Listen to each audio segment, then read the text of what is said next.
Safira mati karena tidak jaga. Kisah Para Rasul 5 ayat 3-5. Kisah Para Rasul 5 ayat 3-5.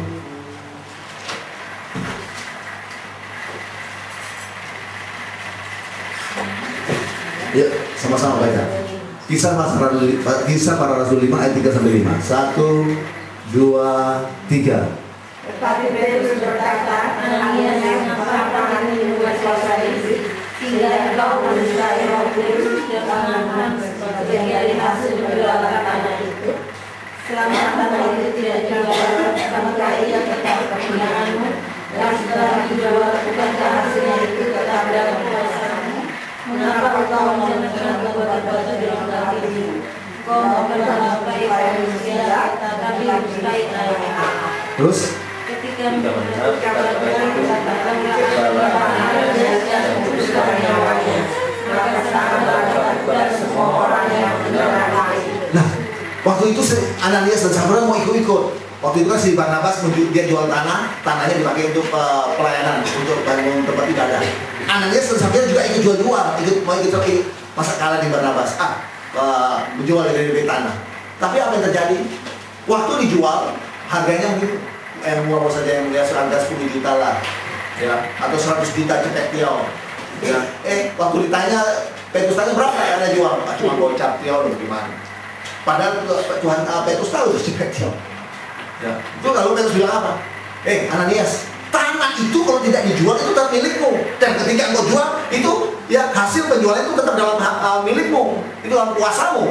Tapi kenapa kamu biar berbohong? Karena kamu bukan mendustai manusia, tapi mendustai langsung putus dari awal. Nggak lama kemudian si bawa itu ayat, Safira datang, dia punya istri.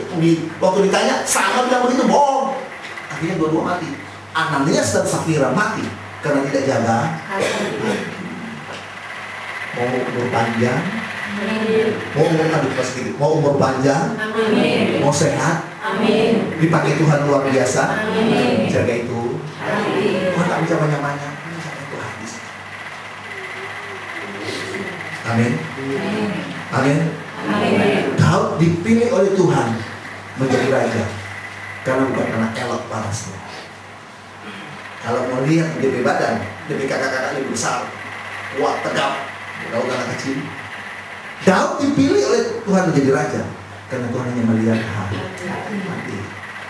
Karena Tuhan berkata dalam 1 Samuel 16 ayat 7 berkata, Tuhan bukan melihat seperti manusia yang melihat hati, tapi melihat penampilan, tapi Tuhan melihat hati.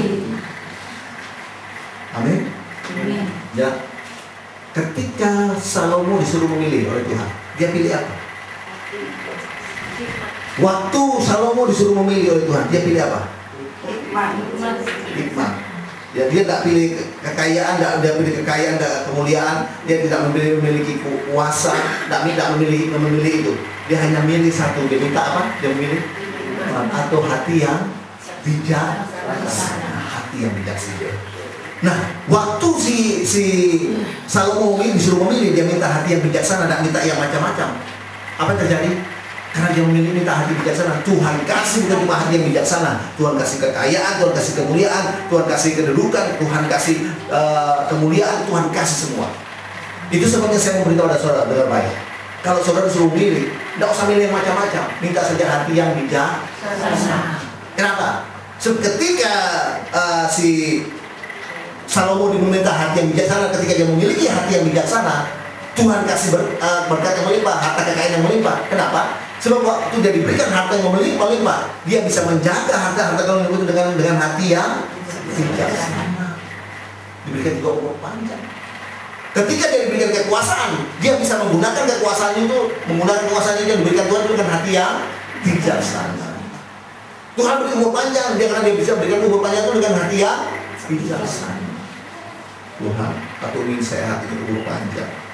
Kalau kita kasih umur panjang, kan kita apa? Karena di firman Tuhan berkata Filipi 1 ayat 21 dan 22. Coba Paulus pernah berkata apa? Filipi 1 ayat 21 dan 22.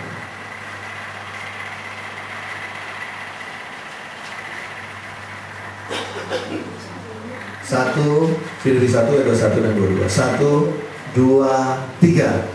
Karena bagimu hidup adalah Kristus dan mati adalah Tuhan. Tapi jika kamu hidup ini juga lagi bekerja memberi buah. Jadi mana yang harus dipilih? Nah kita lihat ya, Paulus berkata, kalau aku harus mati bagiku adalah keuntungan, tapi kalau aku harus hidup, aku harus berbuah. Makanya Tuhan bilang, kalau Tuhan saudara minta hati umur panjang, buat apa saudara minta umur panjang? Apa untuk bikin banyak dosa? Atau ingin berbuah? Kalau pohon itu tidak berbuah pasti makanya Tuhan minta aja Tuhan hati yang bijaksana. Sebab ketika saudara minta dikasih hati yang bijaksana, Tuhan juga kasih umur panjang. Sebab waktu saudara dikasih umur panjang, ya saudara bisa menggunakan dengan hati yang bijaksana, bukan buat dosa, tapi bisa berbuah. Mau umur panjang, dipakai Tuhan luar biasa, sehat, ya, jaga hati. Kasih tahu kiri kamu, jaga di hati. Mau umur panjang, jaga di hati ya. Mau hidup, jaga hati. Amin. Yang kedua, cepat saja. Kenapa Tuhan menyuruh kita menjaga hati? Yang pertama, Tuhan menyuruh menjaga hati kita dengan buat hati yang dengan penuh kewaspadaan, sebab semua persoalan manusia berasal dari hati. Yang kedua, kenapa Tuhan menyuruh kita, memerintahkan kita untuk menjaga hati dengan penuh kewaspadaan? Sebab yang kedua, dengan menjaga hati kita hati kita suci, hati kita kudus, menjaga hati, maka kita bisa melakukan kehendak Tuhan, bisa melayani Tuhan. Orang yang suka marah, orang dalam keadaan berkelahi, ya, orang ketika sedang stres, bisa nggak dia menyembah Tuhan? Bisa nggak? Ya, ketika Daud dia melakukan dosa, apa yang terjadi? Dia berselingkuh dengan Batseba. Apa yang terjadi? Dia tidak bisa menyembah Tuhan. Itu sebab dalam Mazmur 51 ayat 3 dia berkata, Tuhan ampuni.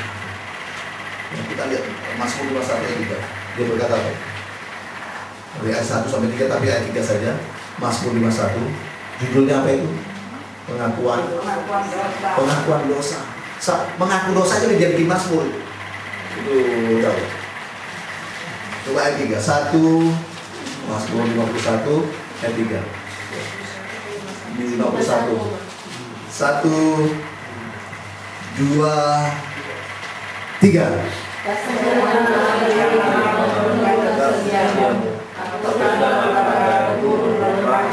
Tuhan ampuni aku dan kuduskan hatiku, ya hidupku. Karena sebab ketika hatiku kotor, aku tidak bisa menyembah Tuhan, tidak bisa menyembah Tuhan. Itu sebab catat saja ya, di Yeskiel 11 ayat 19 dan 20, sebelum saudara melayani Tuhan, beribadah kepada Tuhan, minta Tuhan lahirkan hati saudara. Minta hati yang taat, jangan hati yang keras. Amin. Minta hati yang sama Tuhan untuk supaya bisa menyembah Tuhan dan beribadah kepada Tuhan. Yeskiel 11 ayat 19 dan 20. Cepat saja ya. Nah, coba ibu sudah dapat, baca saja ibu. Aku akan memberikan mereka hati yang lain dari roh yang baru di dalam hati mereka. Juga aku akan menjauhkan dari tubuh mereka hati yang keras dan memberikan mereka hati yang taat. Nah, terus supaya mereka hidup menurut segala ketetapanku dan peraturan-peraturanku dengan setia. aku akan menjauhkan mereka dari hati yang lama, hati yang keras, hati yang dengki. Ya, aku memberikan hati mereka hati yang taat, hati sebagai hamba. Itu sebabnya ketika saudara menyembah, memuji Tuhan, minta Tuhan kuduskan hati. Amin. Yang ketiga, cepat saja. Kenapa Tuhan menyuruh kita menjaga hati kita dengan penuh kewaspadaan? Sebab dengan menjaga hati, dengan hati yang kudus, hati yang suci, maka kita bisa mengambil keputusan itu dengan akurat. Ya. Dengan menjaga hati, ya, dengan menjaga hati kita tak kudus, ya, maka dengan hati yang suci kita bisa mengambil keputusan itu dengan akurat, dengan tepat. Karena manusia hidup hanya ambil keputusan, ya, hanya memilih. Hidup itu hanya memilih, hanya mengambil keputusan. Kalau tidak kiri ya kanan, cuma dua saja. Kalau tidak muka ya belakang. Kalau tidak atas ya bawah. Kalau tidak hitam ya putih. Tidak ada abu-abu.